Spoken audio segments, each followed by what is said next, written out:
El presente video contiene los temas vistos en seminario de infancia en el segundo semestre. Los temas son desarrollo infantil, historia de la infancia, las perspectivas, el sistema nervioso y el cerebro y las pautas de crianza.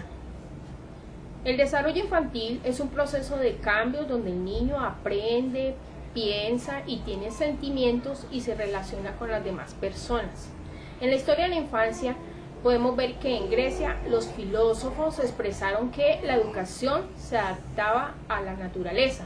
En el cristianismo y la Edad Media se educó al niño para el servicio de Dios y la Iglesia.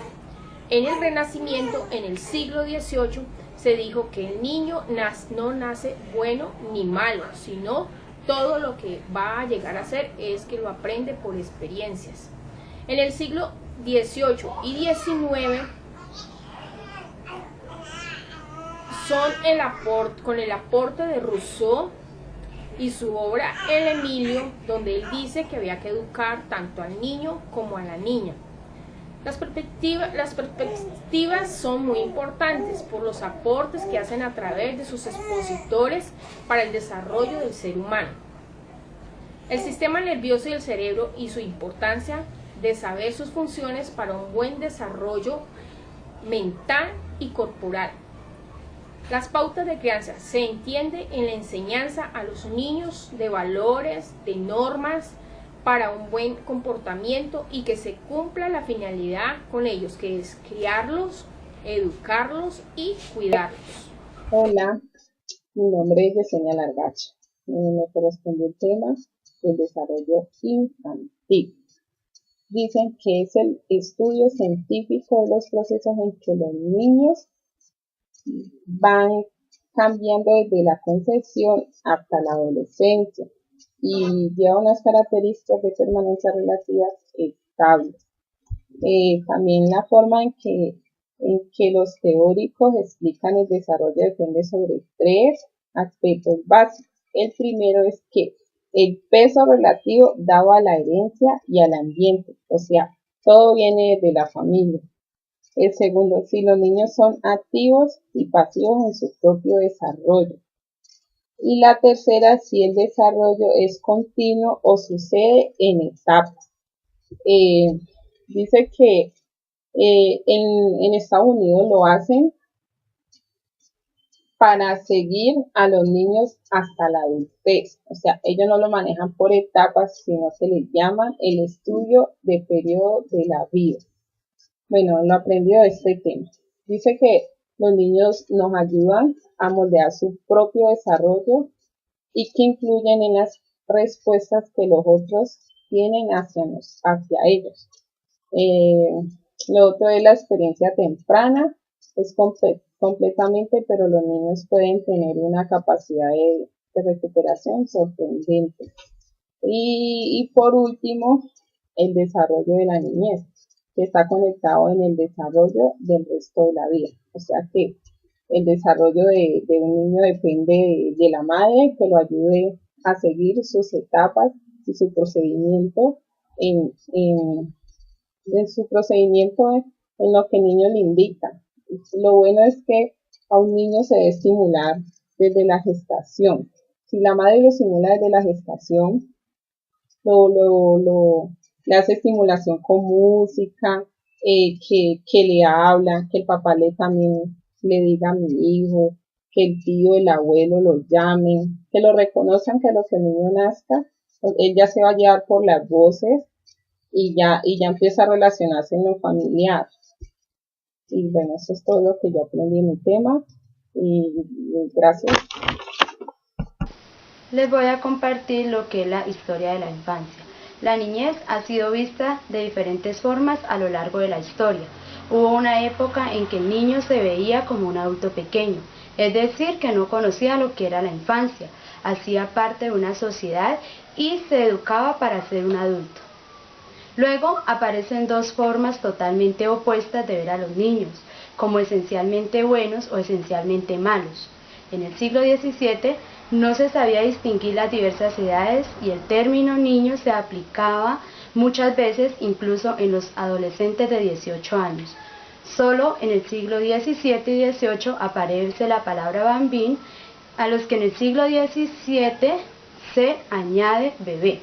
A principios del siglo XX, con los aportes de la psicología cognitiva y el psicoanálisis, con los conceptos del desarrollo evolutivo, se comienza a estudiar la infancia desde todas las disciplinas. Mientras las diferentes disciplinas científicas se preocupaban por entender más sobre el niño y las etapas del desarrollo evolutivo, la situación económica y social fue dando lugar a la aparición de la idea del niño como propiedad. Se veía como un ser inferior cuyo destino debía ser controlado por los adultos. Se les exigía una actitud conformista y pasiva. Se le valoraba únicamente por su capacidad laboral.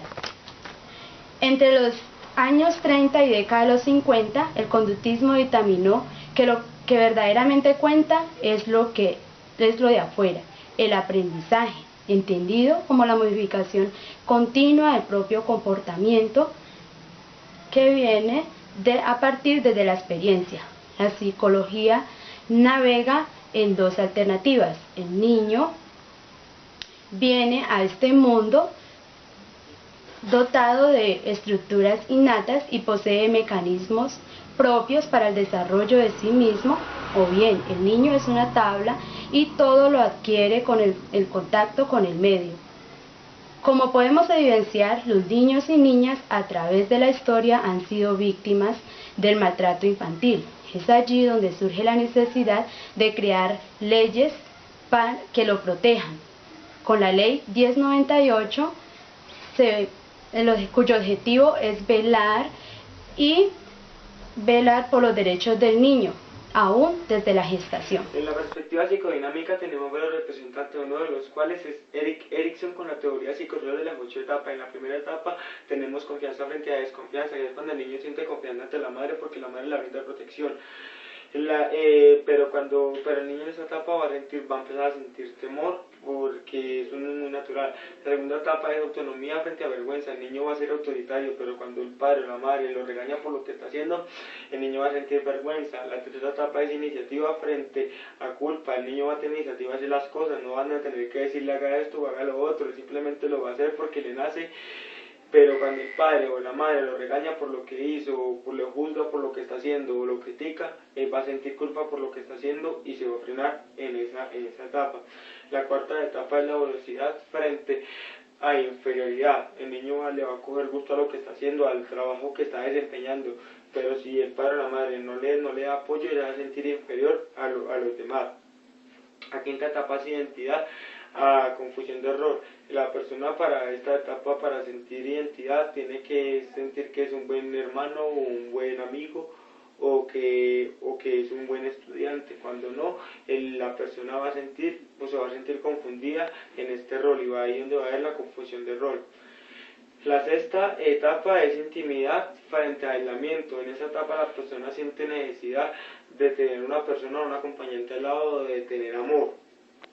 Cuando esto no pasa, la persona se va a sentir aislada. La séptima etapa es generatividad frente al estancamiento. Cuando la persona ha estado bien en las otras etapas, en esta etapa no va a tener ningún problema, pero cuando la persona se ha estancado en las otras etapas, en esta etapa se va a sentir estancado, por ello llama estancamiento. La octava etapa y por última etapa es integridad frente a desesperanza. La persona en esta etapa ya se va a sentir a gusto por lo que haya hecho o por lo que haya realizado, pero cuando la persona no hizo nada, se quedó estancada, se va a sentir desesperada. Otro de los representantes en esta etapa, en esta perspectiva, es Sigmund Freud con la teoría psicosexual. En esta podemos ver la etapa oral, que es cuando el niño empieza a ver el gusto empieza el gusto por la boca, a meterse las cosas a la boca. Otra de las etapas es la anal, es cuando el niño ya empieza por lo anal, empieza a sentir gusto. Cuando el niño empieza a retener las heces fecales, él va a sentir una estimulación. La otra es la etapa fálica. La etapa fálica, el niño ya va a empezar a ver sus partes nobles, a diferenciar entre lo masculino y lo femenino. La otra etapa es la latencia, donde el niño ya va a ver un complejo de Edipo, lo que le ayuda mucho en lo social o muchas veces lo complica. La última etapa es la etapa genital, que en la etapa genital ya el niño siente que es más o menos a los 12 años empieza, que ya el niño siente una necesidad sexual o siente deseos sexuales. Otro de los representantes de esta perspectiva es Alfred Adler, con el método de la comprensión. Aquí la gente se esfuerza por perfeccionarse social y personalmente, estableciendo metas importantes para sí mismo que se dirijan a su conciencia. La personalidad del ser humano tiene tres aspectos. En esta etapa sería el yo, el ello, el yo y el super Es yo. una teoría que describe la conducta observada como una respuesta predecible a partir de la experiencia. Aunque la biología establece límites en lo que hace la gente, los conductistas consideran que el ambiente tiene mucha mayor influencia. Sostienen que los seres humanos de todas las edades aprenden acerca del mundo de la misma manera que lo hacen otros organismos, reaccionando a las condiciones o aspectos del ambiente que encuentran placenteros, dolorosos o amenazantes.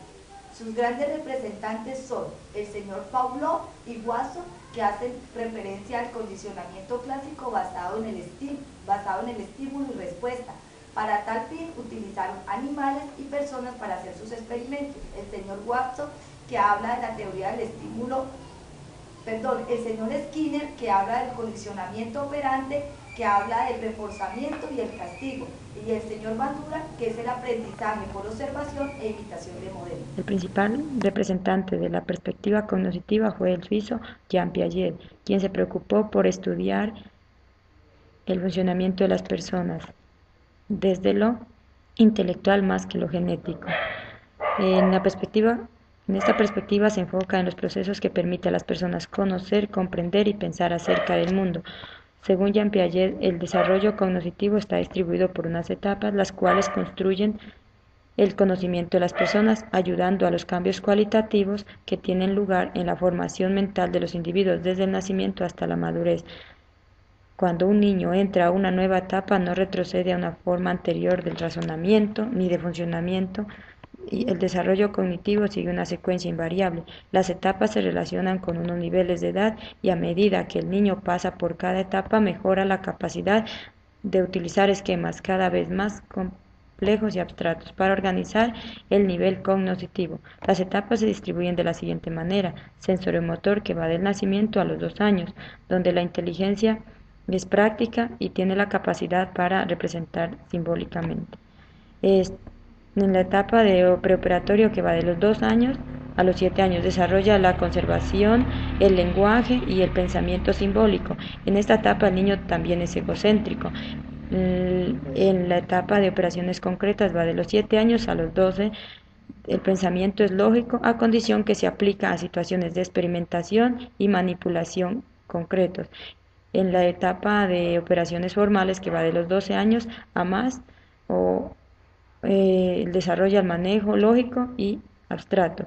Piaget divide su teoría en 2 principios: asimilación y acomodación. Y le puedo hablar acerca de la teoría contextual. La teoría contextual es la interacción del niño con el ambiente, y como principal propulsor tenemos a Vygotsky. Esta teoría tiene 2 enfoques esenciales. Uno es el enfoque sociológico de Bronfenbrenner, quien dice que existen niveles del ambiente que pueden influenciar en el desarrollo del niño. Uno es el microsistema, que es el ambiente cotidiano inmediato donde se encuentra el niño, que es la familia, el hogar, los amigos, etc. También está el mesosistema, que son las conexiones entre el micro y el mesosistema, que permiten que haya vínculo entre el niño y el padre, entre el estudiante y el profesor, y sucesivamente. También tenemos el exosistema, que son las influencias más grandes, como por ejemplo el gobierno local, la comunidad, la escuela, etc. También tenemos el macrosistema, que son las influencias culturales, como la religión, las costumbres, los valores, etc. También tenemos el cronosistema, que son las condiciones sociohistóricas en las que el niño se encuentra. Es el tiempo en el que está el niño y la influencia que esto tiene en el niño, como por ejemplo la tecnología, el avance de la tecnología. El segundo enfoque de esta teoría es el enfoque sociocultural de Lev Vygotsky, quien dice que el niño interactúa con el medio y que el medio es una parte inseparable del niño.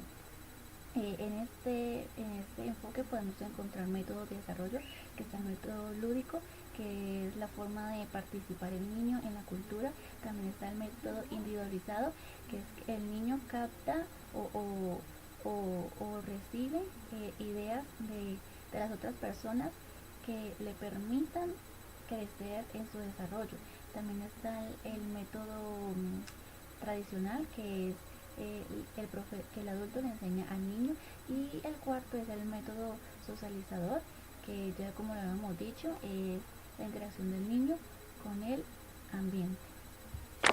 Buenas tardes, yo les voy a hablar sobre la perspectiva evolutiva.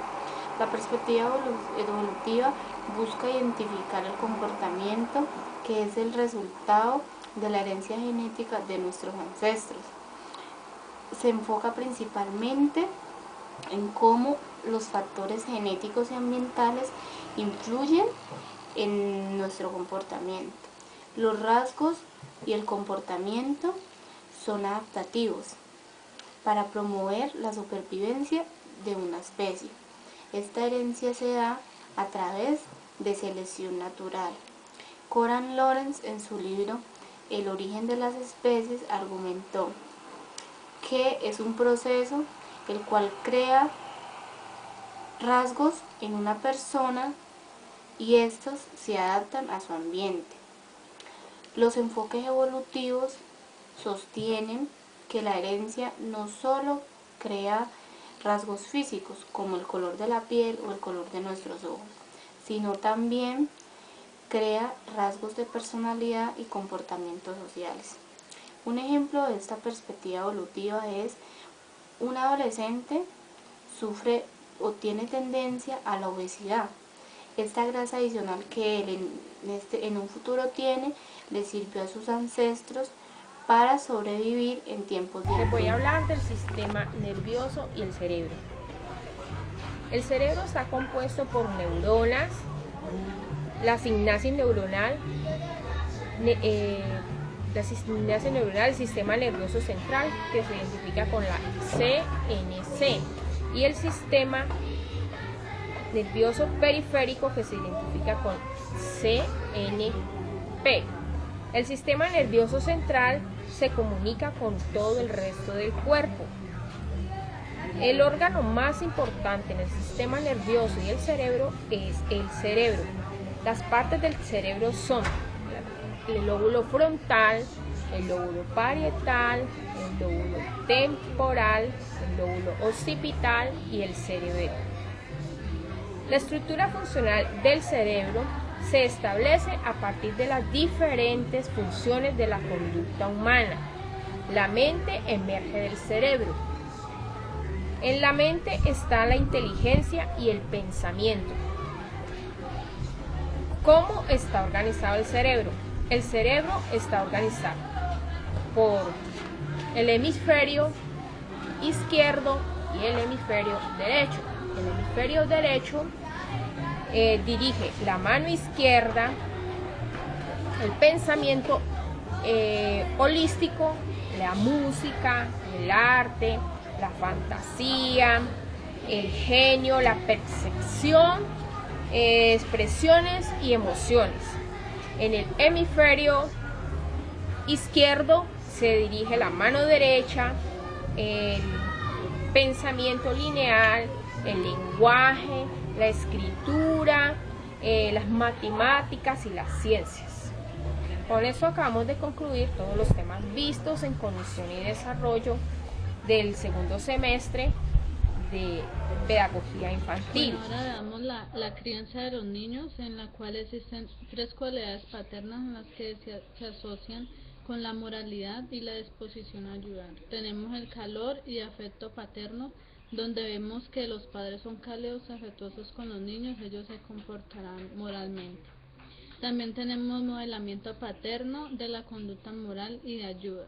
y vemos que si los padres son modelos que ayudan, se ve más la moralidad en los niños. También tenemos el adiestramiento de empatía, en donde a pesar que las diferencias del grado de empatía pueden tener bases genéticas, la empatía puede sin duda... Como conclusión tenemos que los temas vistos en el semestre aprendimos a conocer el porqué del comportamiento según el entorno en que viven las personas, sobre todo los niños, y cómo funciona su desarrollo, el desarrollo humano de ellos. Muchas gracias.